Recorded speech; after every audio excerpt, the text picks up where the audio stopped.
Welcome, dear listeners, to History with Herodotus, where we embark on a journey through the annals of time, unearthing the secrets of our collective past. Today we find ourselves in the midst of a fascinating tale, one that whispers of ancient conflicts and forgotten heroes. Our topic for today's episode is the battle against the Eburones, a pivotal moment in the chronicles of Roman conquest. As we delve into this captivating narrative, let us first set the stage, transporting ourselves to the lush landscapes of Gaul, in what is now modern-day Belgium, during the 1st century BCE. The region was then a tapestry of diverse cultures, with the Eburones, a Celtic tribe of unyielding spirit, making their home amidst the dense forests and rolling hills that stretched as far as the eye could see. Theirs was a world of myth and legend, where the rhythms of nature governed the cycles of life, and the whispers of the gods carried on the winds. The Eburones were a tribe of skilled metalworkers, farmers and traders, with a rich cultural heritage that reflected their deep connection to the land. They inhabited a region bounded by the Meuse River to the north, the Ardennes Forest to the east, and the Sambre River to the south. Their capital, which archaeological evidence suggests was located near the modern-day town of Tongeren, was an important center of commerce and trade, with connections to other Celtic tribes, and even the Mediterranean world.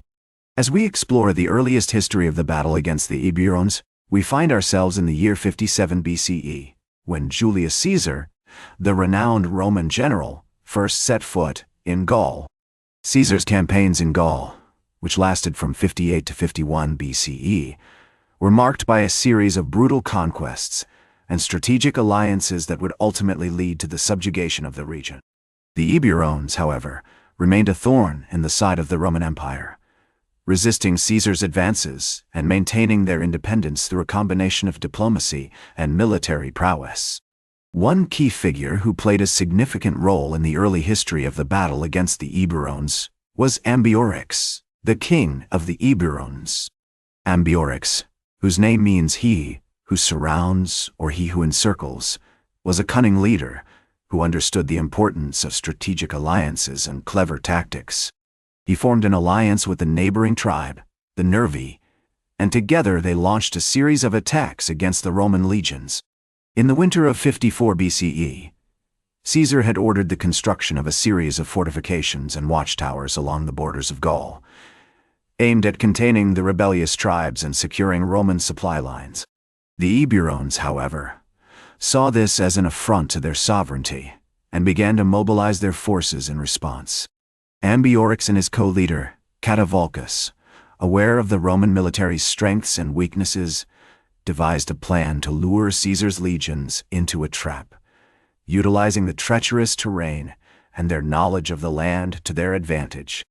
As we conclude our examination of the earliest history of the battle against the Eburones, we find ourselves poised on the threshold of a new era, one in which the fate of Gaul and the future of the Roman Empire hang precariously in the balance. The events that unfolded during this period would have far-reaching consequences, shaping the course of Western civilization for centuries to come. Join me as we embark on this thrilling journey, and together, let us uncover the secrets of a bygone era. Welcome back to History with Herodotus, dear listeners, as we continue our enthralling journey through the annals of time, exploring the captivating tale of the battle against the Eburones. As we delve deeper into the narrative, we find ourselves in the midst of a pivotal moment in the chronicles of Roman conquest. The year is 54 BCE, and Julius Caesar's campaigns in Gaul have reached a critical juncture. The Eburones, led by the cunning Ambiorix and his co-leader Catuvolcus, have been resisting Caesar's advances, utilizing their knowledge of the land and clever tactics to outmaneuver the Roman legions. One of the most significant events during this period was the Battle of Achuatuca, where the Eburones launched a surprise attack on a group of Roman soldiers who were stationed in the region. The Romans, led by the unfortunate Quintus Titurius Sabinus and Lucius Aurunculeius Cotta, were caught off guard and suffered heavy losses. This victory was a testament to the strategic brilliance of Ambiorix and the bravery of the Eburones, who had managed to exploit the weaknesses of the Roman military. As the conflict escalated, Caesar became increasingly determined to crush the Eburones and assert Roman dominance over Gaul.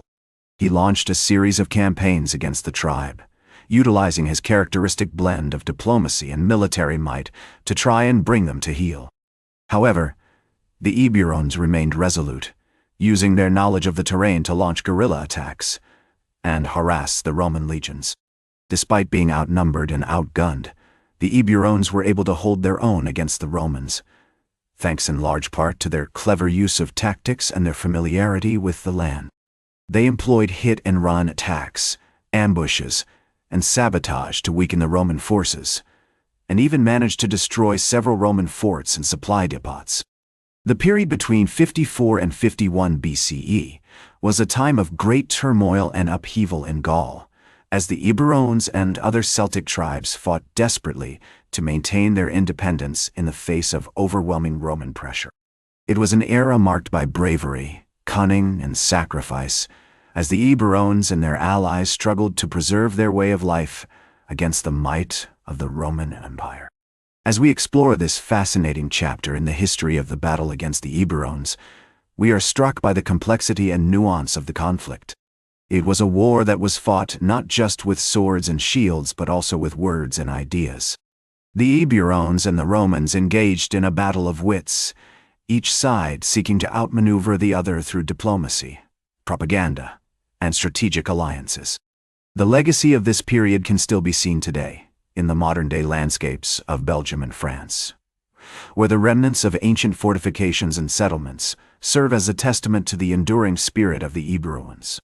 It is a reminder that even in the face of overwhelming odds, courage, cunning, and determination can be powerful tools in the pursuit of freedom and self-determination.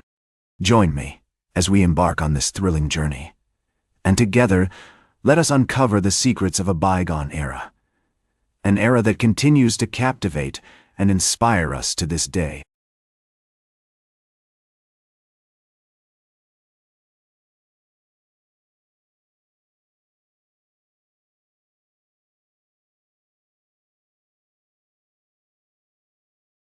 Welcome back to History with Herodotus, dear listeners, as we conclude our enthralling journey through the annals of time, exploring the captivating tale of the battle against the Eburones.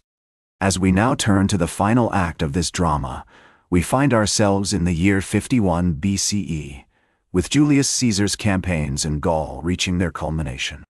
The Eburones, led by Ambiorix, had managed to evade capture and continued to harass the Roman legions, employing guerrilla tactics and sabotage to weaken their enemy. However, Caesar was determined to bring the tribe to heel, and he launched a series of punitive expeditions against them. One of the most significant events during this period was the destruction of the Eburones' settlements and crops, which had a devastating impact on the tribe's ability to survive. The Romans also targeted the tribe's allies, seeking to isolate the Eburones and prevent them from receiving support from other Celtic tribes. This strategy ultimately proved successful, as the Eburones were gradually worn down by the relentless Roman pressure. As the conflict drew to a close, Ambiorix and his co-leader Ctesivolcus disappeared from the historical record, their fate unknown. Some historians believe that they may have been killed in battle, while others speculate that they may have fled to other parts of Gaul or even beyond. Regardless of their ultimate fate, it is clear that the Eburones had fought valiantly against overwhelming odds, and their bravery and cunning would be remembered for centuries to come. The legacy of the battle against the Eburones can still be seen today, in the modern-day landscapes of Belgium and France, where the remnants of ancient fortifications and settlements serve as a testament to the enduring spirit of the tribe. The conflict also had a profound impact on the course of Western civilization, shaping the development of Roman Gaul and influencing the spread of Roman culture throughout Europe. As we reflect on the battle against the Eburones, we are reminded of the power of courage, determination, and strategic thinking in the face of overwhelming odds. We are also struck by the complexity and nuance of this ancient conflict, which was fought not just with swords and shields, but also with words and ideas. The Eburones and the Romans engaged in a battle of wits, each side seeking to outmaneuver the other through diplomacy, propaganda, and strategic alliances. In the words of Julius Caesar himself, the Eburones were a tribe of great courage and cunning, who fought bravely against the Roman legions. Their legacy will be remembered for centuries to come, as a testament to the enduring spirit of the Celtic people. As we conclude our journey through the annals of time, we are left with a profound appreciation for the history and culture of this fascinating tribe, and a deeper understanding of the complex and often brutal world of ancient warfare. Thank you for joining me on this thrilling journey, dear listeners. Until next time, farewell. That's all for today's History with Herodotus. Remember to like, share, and subscribe. And until next time, remember that to understand the present, we must first understand the past.